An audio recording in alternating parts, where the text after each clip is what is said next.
Buenas tardes, soy la doctora Cabanchik, les doy la bienvenida al tercer encuentro sobre psicogeriatría hoy, desde esta perspectiva legal y forense, es el tema de este año, y bueno, espero que esto les pueda ser útil para el futuro de su práctica profesional. Muchas gracias y bienvenidos. Buenas tardes, soy la doctora Emilce Blanc, les damos la bienvenida y bueno, les comentamos que nos parece un tema de sumo interés el que trata estas jornadas, ya que vincula la tercera edad con la privación de la libertad, que básicamente es un terreno sumamente amplio y muchas veces olvidado o dejado de lado. Así que bueno, vamos a compartir esta tarde con ustedes. Gracias, doctora Blanc. Bueno, vamos a iniciar la mesa de apertura con la presencia de la doctora Lía Deichmann, médica consultora especialista en gerontología y geriatría, presidenta de ILC Argentina, Centro Internacional de Longevidad, y expresidenta de INPEA, Red Internacional de Prevención de Abuso y Maltrato en la Vejez.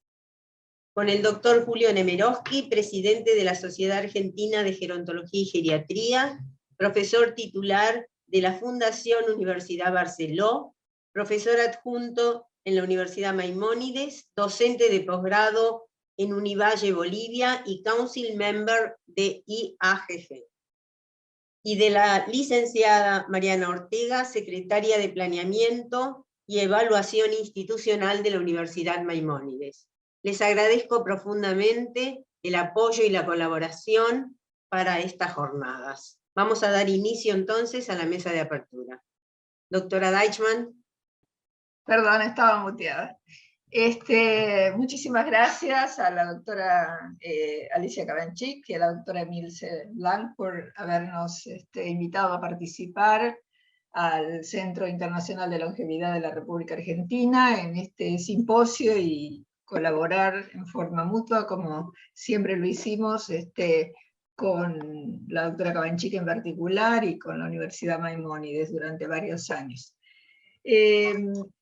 La ILC Argentina, que es el Centro de Longevidad para la República Argentina, forma parte de una alianza internacional que conforman 15 centros en el mundo, que es una especie de consorcio internacional de distintas organizaciones miembros. La misión de la Alianza Global del Centro de Longevidad es ayudar a las sociedades a abordar la longevidad y el envejecimiento de la población de una manera positiva y productiva, por lo general utilizando un enfoque de ciclo de vida, destacando la productividad y las contribuciones de las personas mayores a la familia y a la sociedad en su conjunto. Las organizaciones miembros de la Alianza llevan a cabo la misión mediante el desarrollo de ideas. Hay un think tank para que pensemos y nos expresemos y vayamos creando cosas, la realización de investigaciones internacionales y la creación de foros de debate y acción en los que las personas mayores son actores claves. Los primeros centros de longevidad se crearon en el año 1990 por nuestro gran maestro, que fue el doctor Robert Butler, en los Estados Unidos, un gran geriatra que tuvo una gran influencia sobre muchos otros profesionales en el mundo, y el japonés Shigeo Morioka, que creó el Centro de Longevidad de ILC Japón, que era el CEO de Yamanouchi Pharmaceutical Company, que era en aquel momento la compañía más importante, digamos, farmacéutica de Japón. La alianza actualmente incluye centros en Estados Unidos, Canadá, Japón, Reino Unido, Francia, República Dominicana, India, Sudáfrica, Argentina, Holanda, Israel, Singapur, República Checa, Brasil, China y Australia. Estos centros trabajamos en forma autónoma, por un lado, y en forma colaborativa, por otro, para estudiar entonces cómo una mayor esperanza de vida y una mayor proporción de personas mayores impactan en todas las naciones del mundo. Actualmente, las prioridades de los centros son identificar el envejecimiento productivo como un tema muy importante, no solo por el empleo, el trabajo remunerado, sino también el talento continuo y las contribuciones que las personas mayores pueden hacer a la sociedad. Promover iniciativas educativas, de investigación y políticas que promuevan una vida activa y saludable a lo largo de la vida de la persona. La Alianza Global Internacional cumple este año 30 años y un poco hace unos meses atrás celebramos ese aniversario tan importante. Nosotros tenemos reuniones oficiales, eran bianuales, después fueron anuales, ahora son bianuales, y aparte, digamos, permanentemente a través de las distintas comisiones que tenemos, como la Comisión Internacional, la Comisión de la Mujer, la Comisión de Investigación y Docencias, o sea, tenemos reuniones durante todo el año y vamos intercambiando, en la cual están los miembros más representativos.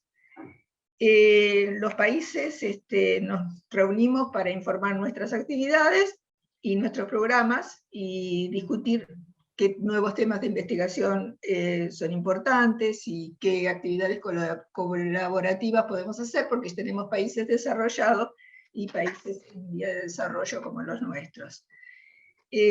También ofrecemos presentaciones en forma regular en conferencias internacionales, congresos, simposios, seminarios, y hacemos capacitaciones, muchos en nuestros lugares de origen.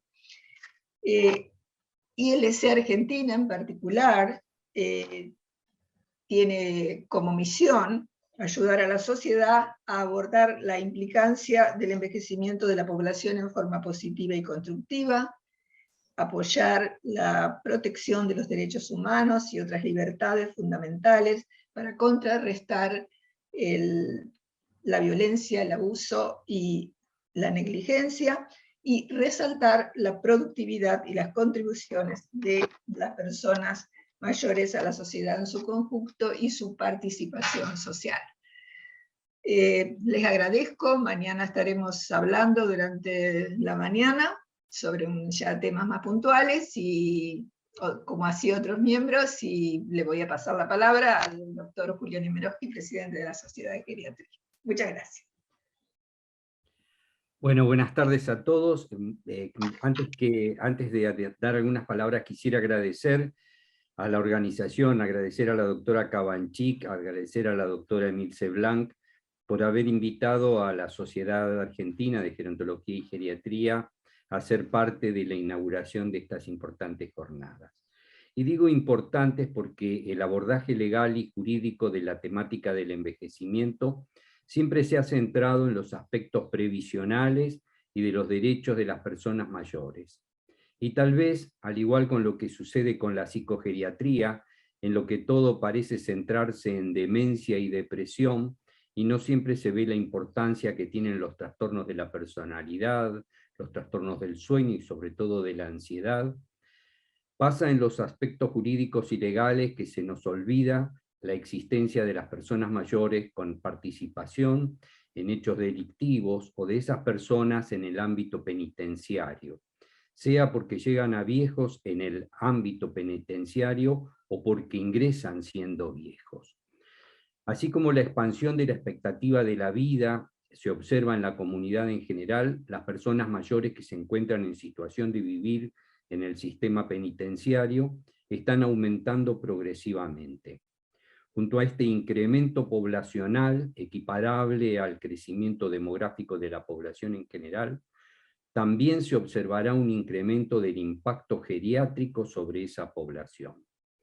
Los cambios propios del envejecimiento físico, característico a todo este grupo etario, se deben sumar o yuxtaponer las situaciones que hacen del envejecimiento una etapa en el curso vital con mayor predisposición para la fragilización de la persona.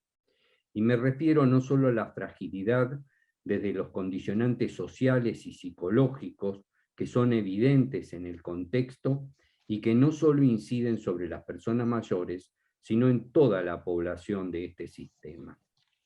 La fragilidad, entendida desde el punto de vista médico como un síndrome médico, como la pérdida del equilibrio homeostático condicionada por los cambios propios del envejecimiento y los condicionantes sociales, psicológicos, habitacionales, económicos, etcétera, que ponen en riesgo de vulnerabilidad a las personas mayores para afrontar cambios y noxas externas, es mucho más visible aún en este ámbito y con estos entornos. En este contexto es especialmente importante llegar a determinar con los elementos propios de la gerontología en qué situación individual se encuentra la persona mayor. La heterogeneidad propia del envejecimiento es un constante desafío para toda la población de personas adultas mayores, pero es mucho más marcada en esta subpoblación, en este colectivo en particular. La vejez puede vivirse como persona mayor sana, como persona mayor con enfermedad, como persona mayor con fragilidad, como persona mayor geriátrica o como persona dependiente. Estas situaciones se trasladarán al ámbito carcelario y las noxas propias de este sistema interactuarán para modificar la situación previa. Las enfermedades y condiciones del envejecimiento, llegada a las situaciones de fragilidad, geriatrización y pérdida de la independencia física y de la autonomía, generan en los viejos la necesidad de contar con redes de apoyo familiar y social. El sistema penitenciario no puede ofrecer estas redes de contención e incrementan los riesgos de acelerar el proceso que lleva a una persona mayor sana a la condición de dependencia. Ya en 2007, Williams y Abraldes plantearon que la vida en situación de cárcel adelantaba el inicio de la vejez en 10 años, es decir, que llevaría el proceso de envejecimiento a los 50-55 años. Dentro del espectro de las carencias que puede tener una persona mayor en el sistema carcelario, hay que hacer mención a una en particular que tal vez no sea tenida en cuenta como en muchas ocasiones y en otros lugares. No lo es tampoco en el ámbito de la comunidad en general, y me estoy refiriendo a la falta de profesionales idóneos en el manejo de las situaciones devenidas del proceso de envejecimiento. Muchas veces no tenemos médicos, enfermeros, trabajadores sociales, psicólogos, etcétera, formados en gerontología y tampoco existen, por supuesto, en el sistema penitenciario. Todo lo planteado hace que se debe prestar atención a la formación de profesionales abocados a la tarea de la atención a las personas mayores en este contexto. En lo personal, nunca se me había ocurrido pensar en un experto gerontólogo en la temática del envejecimiento en el ámbito penitenciario. Sin lugar a dudas, estas jornadas son una excelente motivación para iniciar ese camino. Y, por supuesto, la Sociedad Argentina de Gerontología y Geriatría acompañará ese camino hacia esta tal vez nueva especialización. Muchas gracias. Muchísimas gracias, doctor Nemirovsky. Le damos la palabra a la licenciada Mariana Ortega. Tengo audio, ¿no? Buenas tardes. Bueno, buenas tardes. Bienvenidos a la tercera jornada de los encuentros con tantos profesionales destacados de psicogeriatría hoy. Estas jornadas son jornadas internacionales de intercambio que han comenzado formalmente en un momento muy complejo para todos, para toda la población en general, y sobre todo para realmente con muestras de ello para nuestros adultos mayores. Y en ese marco, en el marco de la pandemia por COVID-2019, la doctora Cabanchik se aceptó el desafío de comenzar a realizar estas jornadas con profesionales tan destacados en las diferentes temáticas que se abordan con adultos mayores.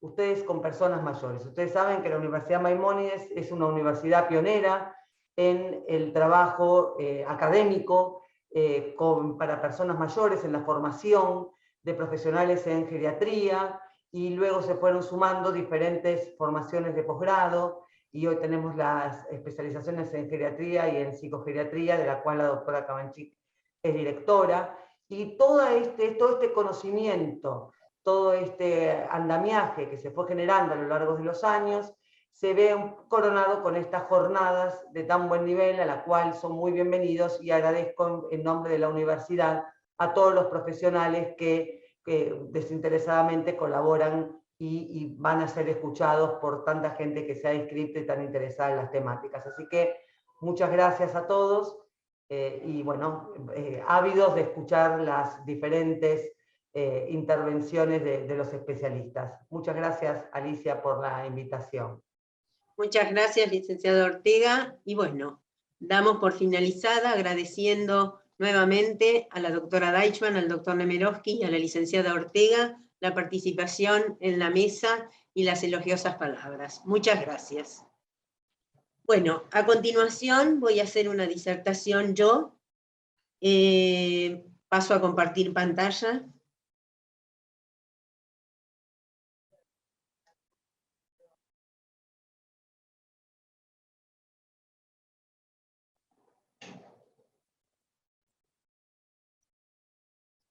¿Se ve? ¿Se ve? Sí, se ve. Fíjate si puedo para la presentación. Bien. Bueno, me voy a presentar. Soy la doctora Alicia Cabanchik, soy directora de la carrera de especialista en psicogeriatría de la Universidad Maimónides, soy doctora en salud mental y magíster en psiconeurofarmacología de la Universidad Favaloro. Titulé este trabajo La enseñanza-aprendizaje de la psicogeriatría legal y forense. En el consenso que se hizo en el año 96, en la WHO, en la Mundial de Psiquiatría y la OMS, dice que la psiquiatría geriátrica es una rama de la psiquiatría que forma parte de la provisión de atención multidisciplinar a la salud mental del anciano. La especialidad se caracteriza por su orientación comunitaria y su aproximación multidisciplinar. En la edad avanzada suelen coexistir dolencias físicas, psíquicas y problemas sociales. Los ancianos, además, pueden presentar más de un diagnóstico psiquiátrico.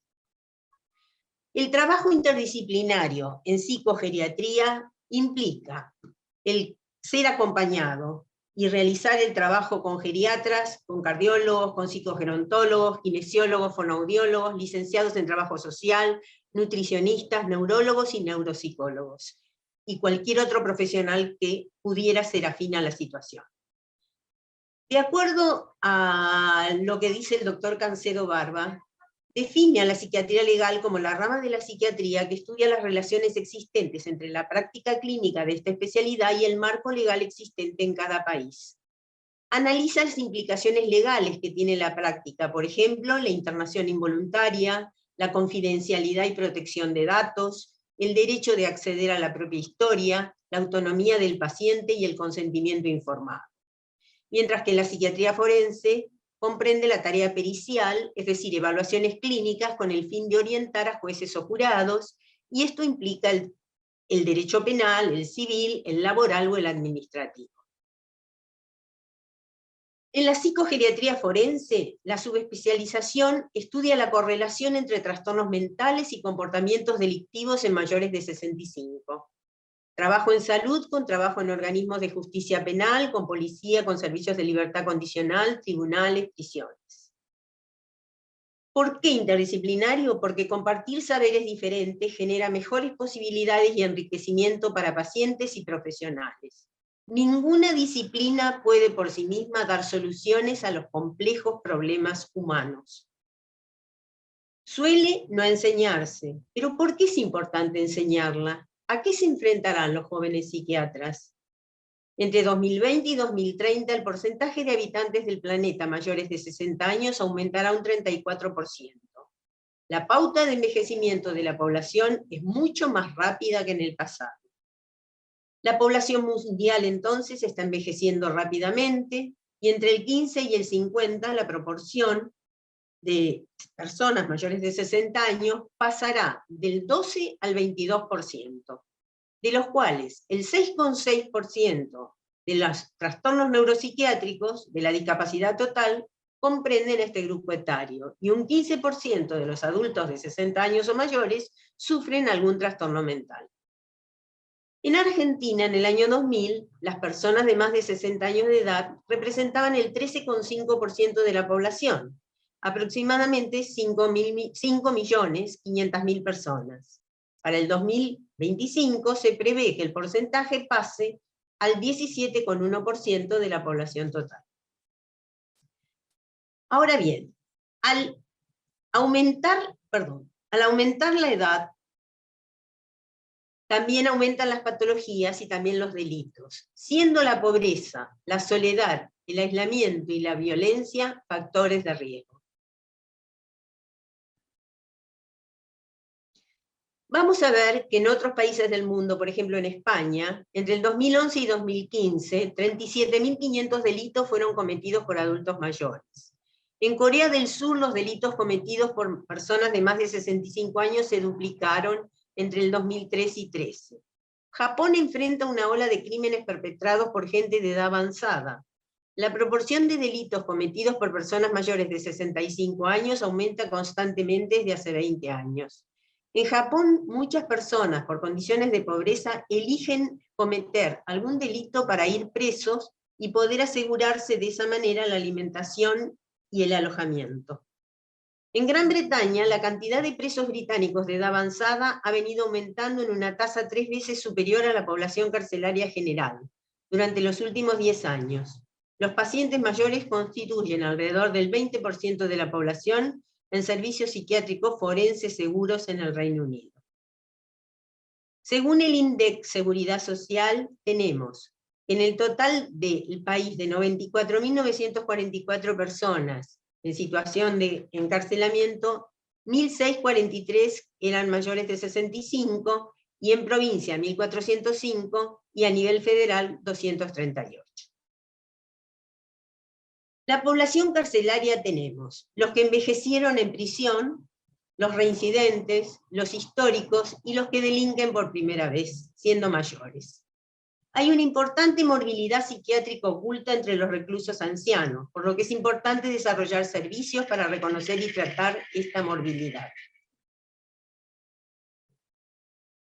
Según este paper del 2018, tienen cualquier trastorno psiquiátrico el 38,4% de la población, depresión el 28,3%, esquizofrenia el 5,5%, trastorno bipolar 4,5%, demencia 3,3%, deterioro cognitivo 11,8%, trastorno de la personalidad 22,9%, abuso de alcohol 15,9%, trastornos de ansiedad 14,2% y trastorno por estrés postraumático 6,2%.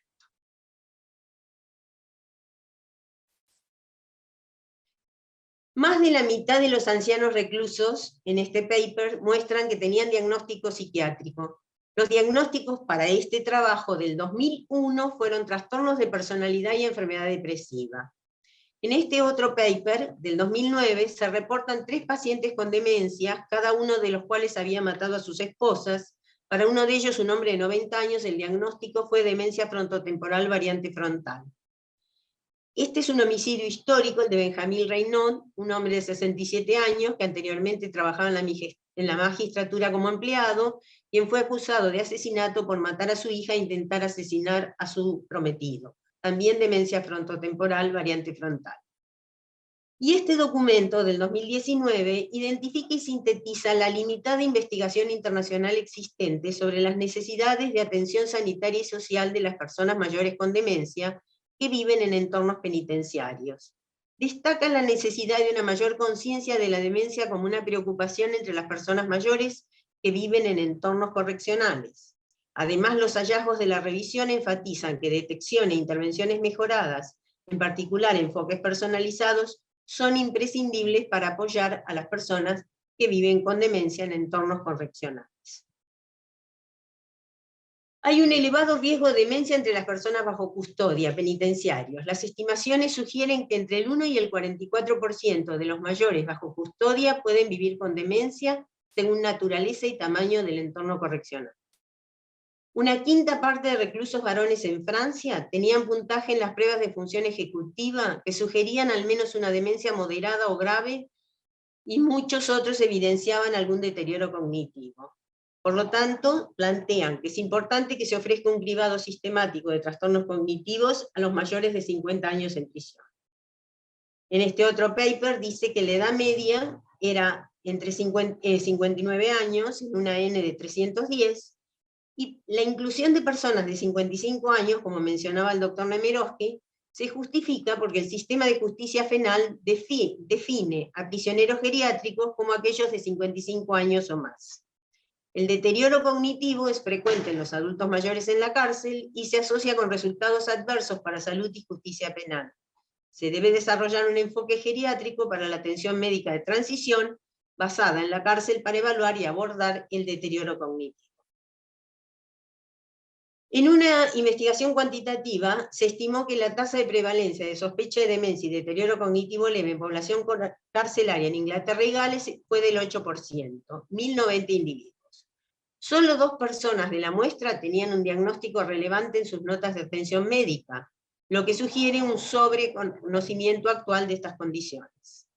La tasa de prevalencia en prisiones fue 2 veces mayor entre las personas de 60 a 69, y 4 veces mayor entre los mayores de 70, en aquellas de los mismos grupos de edad vivían en comunidad.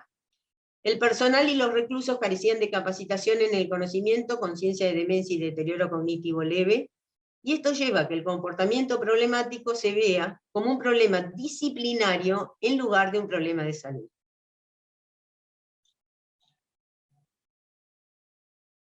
Los delitos sexuales se vuelven también proporcionalmente más frecuentes en comparación con otro tipo de delitos a medida que aumenta la edad. La delincuencia sexual es el delito más frecuente entre internos mayores, con proporciones que oscilan en distintos países entre el 20 y el 30% de los delitos cometidos por personas de 55 años o más.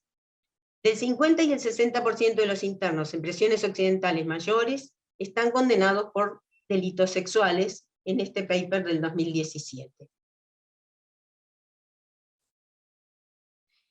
Se llama agresores, perdón.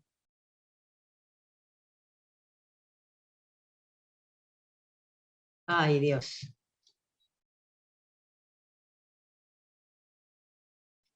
Bueno, agresores sexuales mayores primarios. Cuando el primer acto delictivo ocurre en la edad avanzada, y generalmente se trata de un delito que no viene acompañado de violencia, que tiene como víctima un menor o persona discapacitada del entorno cercano, e incluso de la familia del agresor. Hasta ese momento las trayectorias personales de estos hombres han sido aparentemente normales en ámbitos como el familiar, laboral, y carecen de antecedentes penales. Una estructura cerebral candidata a explicar el fenómeno de los agresores sexuales mayores primarios son los lóbulos frontales. Niveles más altos de comorbilidad física y psicótica. 5 veces más propenso a sufrir depresiones. Mayor prevalencia de demencia, psicosis afectiva y lesiones cerebrales. Índices más bajos de trastornos de personalidad y esquizofrenia. Tasas más altas de trastornos afectivos y abusivos de alcohol, pero niveles bajos en sustancias ilícitas. Tenían más probabilidades de ser casados con hijos, tener un mayor nivel de educación, haber tenido mayores ingresos en comparación con reclusos más jóvenes, y las personas mayores cometieron menos delito de hurto y de drogas y de delitos violentos. El diagnóstico más común entre esta población era demencia y trastorno neurocognitivo, aunque las evaluaciones de dichos trastornos no se realizaron en forma rutinaria. Las víctimas tenían a ser personas vulnerables como niños, ancianos o personas con discapacidad intelectual. Ahora bien, ¿quiénes enseñan hoy psicogeriatría forense y legal? La UCLA ha desarrollado un plan de estudios interdisciplinarios que involucra encuentros integradores que combinan educación de becarios de psiquiatría geriátrica y estudiantes de derecho y terminan con la experiencia práctica de un juicio simulado. Los problemas médicos legales surgen en la atención de rutina de las personas mayores en diferentes entornos y situaciones, lo que requiere comprensión, conocimiento y capacidad de evaluación firme de los aspectos médicos, factores psicosociales y cognitivos que puedan tener trascendencia jurídica. La Universidad de Nueva York usar la capacitación especializada en psiquiatría geriátrica para completar una evaluación de un contexto legal en la población anciana, luego formar una opinión médica y reescribir un informe para resumir los hallazgos. En la parte testamentaria, tutela, capacidad de vida independiente, consentimiento informado, planificación anticipada, toma de decisiones, capacidad para comparecer en juicio.